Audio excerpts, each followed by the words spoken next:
welcome to my channel. Nah, hari ini aku mau nge-review pil KB yang udah lama aku pakai, yaitu ini dia, pil KB Diana 35. Pertama-tama, disclaimer, informasi yang aku share ini adalah berdasarkan pengalaman pribadi aku mengkonsumsi pil ini selama 16 bulan. Jadi semua informasi yang aku share, terus apa aja manfaat yang aku rasakan itu benar-benar berdasarkan pengalaman pribadi aku. Oke, jadi langsung aja, ini dia pil KB Diana 35. Kelihatan ya? Ini dia. Dan harganya itu ini 158.500. Oke. Isinya ada 21 tablet. Nih. Nanti bakal aku kasih lihat di dalamnya seperti apa. Jadi aku pertama kali konsumsi pil ini waktu bulan September tahun 2019. Jadi waktu itu aku konsumsi pas hari kedua mens. Sebenarnya ada banyak informasi yang beredar, ada yang bilang bisa dikonsumsi pas hari pertama, hari kedua, atau hari ketiga. Yang penting kita lagi menstruasi. Oke, terus selanjutnya di sini aku nggak bakal jelasin kandungannya apa aja karena kan aku nggak ada medical background, takutnya salah ngomong. Pokoknya yang aku share itu adalah pengalaman aku aja. Oke? Nah, lanjut aja. Oke, lanjut. Pil KB Diana ini berisi 21 tablet. Jadi ini aku buka. Isinya itu seperti ini di dalamnya. Jadi ada 21 tablet berwarna sama, dan di balik kemasannya itu ada label harinya. Tujuannya adalah supaya kita teratur minum pilnya. Jadi kalau misalnya contohnya ya, waktu itu aku pertama banget minum adalah hari Kamis. Ya, jadi aku pertama banget minum hari Kamis, September 2019. Selanjutnya aku minum hari Jumat, Sabtu, kelihatan gak sih? Dan seterusnya sampai balik ke hari Rabu. Setelah itu kita berhenti minum selama 7 hari. Oh iya, ini tuh harus dikonsumsi di jam yang sama. Kayak kalau aku misalnya aku konsumsi setiap jam 9 malam. Pokoknya habis makan malam. Jadi setiap hari tuh harus dikonsumsi di jam 9 malam. Terus setelah satu pack ini habis, kita berhenti dulu selama 7 hari, dan biasanya kita bakal mens. Nah, kalau aku biasanya mens di hari kelima setelah berhenti konsumsi ini. Jadi hari kelima itu aku kan berhentinya berarti hari Rabu ya. Jadi hari kelima adalah 1, 2, 3, 4, 5. Aku selalu halangan di hari Senin. Dan ini tuh teratur banget ya, aku gak pernah telat even sehari pun selama 16 bulan terakhir. Oke. Itu dia cara penggunaan ini pil KB-nya. Dan sebelum aku lanjut ke benefit atau manfaat apa aja yang aku rasakan selama konsumsi ini, aku mau share dulu kenapa akhirnya aku memutuskan untuk pakai pil KB ini dan bukan pil KB yang lain. Oke? Jadi ini agak-agak panjang juga sih ceritanya. Nah, jadi aku tuh lahiran tanggal 8 Juli tahun 2018. Waktu itu dokter aku sebenarnya menyarankan langsung KB, kayak 3 hari setelah lahiran lah, tanggal 10 apa tanggal 11 gitu. Dia datang kan ke kamar aku terus bilang aku harus langsung KB karena kan aku lahirannya sesar. Jadi aku harus nunda dulu buat hamil lagi, at least 1,5 sampai 2 tahun. Itu minimal banget karena takut kenapa-napa kan sama bekas sesar aku. Dan waktu itu dokter aku dia nyaraninnya aku KB spiral atau IUD karena kata dia itu yang paling aman dan gak pengaruh sama hormon. Nah, tapi pas dokter aku saranin KB itu, aku masih agak-agak parno gitu karena kan cara pasang IUD itu kan kayak agak-agak gimana, jadi aku takut sakit gitu. Jadi dokter aku bilang ya udah pikir-pikir aja dulu sambil aku cari informasi tentang KB spiral. Terus akhirnya aku googling lah tuh sambil nanya-nanya ke teman-teman aku. Oke, jadi kan teman-teman aku banyak yang bilang kalau mereka tuh oke-oke aja pakai KB spiral ini, nggak ada masalah. Cuman aku ada 2 orang temen yang bermasalah sama KB spiralnya. Nah di sini aku nggak bisa cerita secara detail mereka kenapa gitu, karena maksudnya ya lagi-lagi aku takut salah ngomong. Intinya mereka sempat bermasalah gitu. Jadi ya udah aku tambah parno aja gitu kan. Terus aku akhirnya coba-coba lagi nih cari alternatif KB apa nih yang harus yang kira-kira cocok buat aku kan, apalagi waktu itu aku menyusui.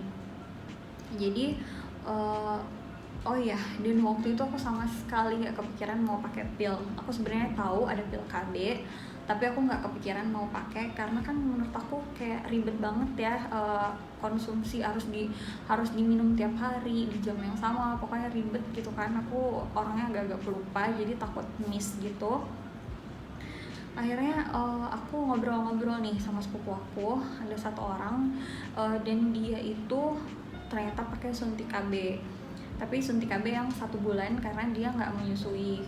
Katanya dia itu cocok banget kan sama suntik KB ini. Ya udah, terus akhirnya aku cari tahu lagi nih sambil nanya-nanya lagi, ada nggak ya teman aku yang suntik KB. Ternyata ada juga, dan teman aku ini lagi-lagi juga dia pakai suntik KB 1 bulan. Jadi akhirnya aku nanya dia suntik di mana dan gimana, dan akhirnya aku mutusin ya udah aku mau deh coba suntik KB. Tapi aku coba konsul dulu kan ke waktu itu kayak ke bidannya dia.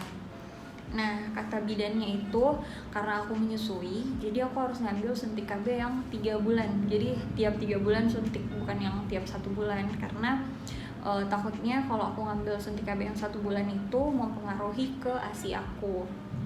Ya udah, aku nggak mikir gimana lagi, akhirnya aku suntik KB waktu itu di bulan apa ya, waktu itu tanggal 7 November 2018.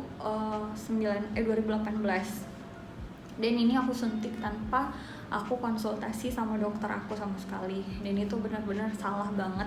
Nah jadi kan aku suntik 7 November nih, dan ini suntik 3 bulan, berarti 3 bulan setelah 7 November aku harus suntik lagi. Berarti itu bulan Februari, tanggal 7 Februari 2019. Jadi aku notice nih pas bulan Desember, tanggal dimana seharusnya aku halangan, itu aku nggak mens. Terus aku muncul beberapa jerawat gitu, kayak di pipi sini tuh banyak banget jerawat.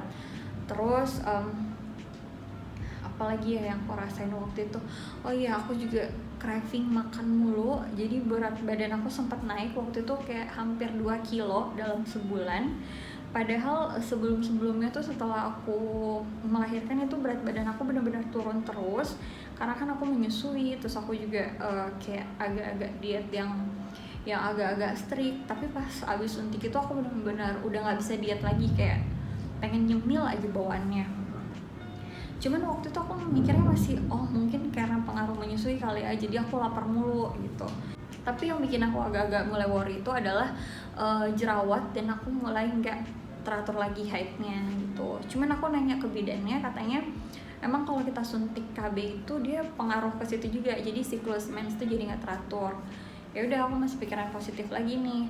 Ternyata di bulan Januarinya sama, aku tetap nggak halangan, dan pas jadwal yang harusnya aku halangan itu aku muncul lagi beberapa jerawat gitu. Akhirnya aku mutusin pas bulan Februari itu, tanggal 7 Februari aku stop, aku nggak pergi suntik karena aku takut tambah parah aja gitu. Oke. Singkat cerita, aku nggak halangan sampai Juli tahun 2019 dong. Jadi terakhir halangan itu 7 November 2018. 7 November 2018. Dan benar-benar stop sampai Juli 2019. Padahal aku suntik tuh cuma sekali, jadi kayak sebesar itu pengaruhnya buat aku. Tapi lagi-lagi KB itu kan cocok-cocokan ya. Kalau si sepupu aku dan teman aku katanya mereka tuh siklusnya sama aja gitu, nggak ngaruh sama suntik KB ini gitu. Terus yang paling parah adalah berat badan aku naik total 5 kilo dari dalam kurun waktu 8 bulan itu bikin aku agak-agak stres juga. Ditambah lagi jerawat yang bener-bener, kalau banyak sih enggak ya, tapi kayak ganggu aja gitu, kayak tiap bulan yang seharusnya aku nggak mens tapi malah dapet jerawat gitu. Pokoknya agak-agak ganggu deh, dan aku waktu itu udah mulai frustasi, sampai akhirnya itu ngaruh ke ASI aku. Jadi akhirnya aku berhenti menyusuin anak aku itu pas dia umur 1 tahun 1 bulan, berarti 13 bulan ya. Nah akhirnya pas bulan Agustus 2019 aku halangan lagi. Itu berarti kurang lebih 8 bulan setelah aku suntik, baru hormon aku normal lagi. Nah di situ aku udah mulai mikir lagi nih, aduh berarti aku udah subur lagi, jadi aku harus KB apa nih biar nggak kebobolan. Jadi mulai kepikiran hal yang sama lagi kayak gitu kan. Pada saat itu concern aku bukan cuma untuk mencegah kehamilan, tapi juga gimana caranya biar berat badan aku tetap terkontrol dan nggak bikin jerawatan.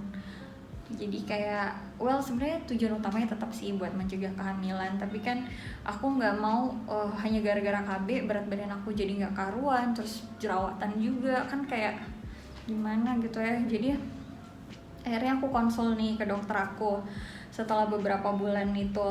Terus beliau sih ya lagi-lagi menyarankan sebaiknya aku IUD aja atau KB spiral itu kan.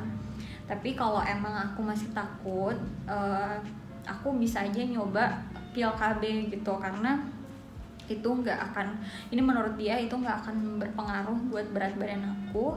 Dan juga pil KB itu bagus buat mengatasi jerawat hormonal yang kayak jerawat aku pada saat itu. Hanya saja kata dia pil KB itu kemungkinan besar bakal ada side effect-nya, berpengaruh ke mood aku. Jadi aku bakal jadi moodian gitulah, terus juga mual gitu-gitu deh. Pokoknya dia jelasin beberapa kemungkinan side effect yang bakal terjadi, tapi lagi-lagi itu cocok-cocokan.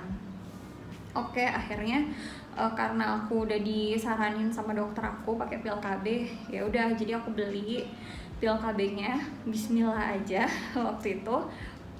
Dan akhirnya aku mulai konsumsi di hari kedua aku mens di bulan September di tahun 2019. Dan singkat cerita, ternyata setelah 3 bulan aku konsumsi pil KB ini, aku notice tuh kayak bener-bener kok kayak jerawat aku tuh udah pelan-pelan mulai hilang. Terus juga siklus haid aku sih yang paling kelihatan banget, itu bener-bener nggak pernah telat even sehari pun. Jadi lancar gitu siklusnya. Terus tiap aku haid itu aku udah nggak jerawatan. Jadi selain dia mengobati jerawat-jerawat aku yang udah terlanjur ada itu, dia juga nggak bikin aku jerawatan tiap aku menstruasi. Akhirnya ya udah aku mutusin untuk pakai lagi sampai 6 bulan gitu kan. Dan ternyata sama, hasilnya masih sama, masih bagus juga. Dan yang paling bikin aku amazed dari pil KB ini, si pil KB ini adalah dia nggak bikin aku craving. Jadi kayak aku nggak pengen nyemil macem-macem aja gitu, kayak ya udah normal aja. Jadi berat badan aku juga stabil, jerawat aku udah diobatin, terus juga nggak bikin jerawatan, siklus aku lancar. Jadi karena aku lihat hasilnya seperti itu, ya udah aku lanjutin aja terus konsumsi sampai sekarang bulan Desember tahun 2020. Terus oh iya, selama konsumsi pil KB ini sebenarnya ada juga beberapa minor side effect, yaitu kayak misalnya aku kadang mual, terus pernah juga sampai muntah-muntah. Kayaknya selama 16 bulan ini aku udah 2 atau 3 kali kayak gitu. Jadi kayak bisa tiba-tiba mual terus habis itu muntah. Nah habis muntah itu ya udah normal lagi kayak gitu. Terus selain itu emang aku lebih moodian banget, jadi kayak orang PMS gitu, tapi kayak PMS. Itu aja sih side effect yang aku rasakan selama aku konsumsi pil KB ini. dan belum yang terlalu parah-parah banget. Mudah-mudahan mudah-mudahan kayak gitu aja, nggak bakal parah. Itu aja sih so far side effect yang aku rasakan selama aku konsumsi pil KB ini. Yang jelas advantage-nya itu masih lebih banyak dibandingkan dengan disadvantage-nya. Tapi pil KB ini kan emang sebenarnya nggak disarankan untuk pemakaian yang lumayan lama gitu kan, dalam jangka waktu lama. Kalau aku pribadi sih setelah 24 bulan ini aku bakal berhenti, which is kurang lebih 8 bulanan lagi dari sekarang. Karena aku kan sempet research juga, katanya kalau terlalu lama bisa sedikit, jadi aku tekankan ya, sedikit meningkatkan resiko untuk terkena penyakit kanker. Untuk detailnya lagi-lagi nggak aku jelaskan, nggak bisa aku jelaskan karena emang aku nggak ada medical background. Yang penting menurut aku adalah apapun yang kita lakukan atau kita konsumsi secara berlebihan itu pasti ada nggak baiknya. Oke, jadi itu dia pengalaman aku tentang masalah per-KB-an atau birth control. Dan mudah-mudahan ini tuh ada manfaatnya buat kalian yang mungkin juga lagi nyari-nyari informasi tentang kira-kira KB apa sih yang cocok buat kalian. Jadi kalau misalnya kalian ada pertanyaan, kalian bisa tulis di kolom komentar di bawah atau kalian bisa langsung DM ke Instagram aku. So, thank you so much for watching and see you on my next video. Bye! Sebenarnya di luar tuh lagi hujan deras banget guys. Jadi kalau misalnya tadi kalian dengar suara-suara petir atau suara hujan, tolong dimaklumi. Oke? Ini aku mau kasih lihat kalian gimana situasi di luar. Kalian juga mau kasih lihat ke kalian gimana pemandangan dari rumah kami di sini. Oke, ini bakal aku kasih lihat.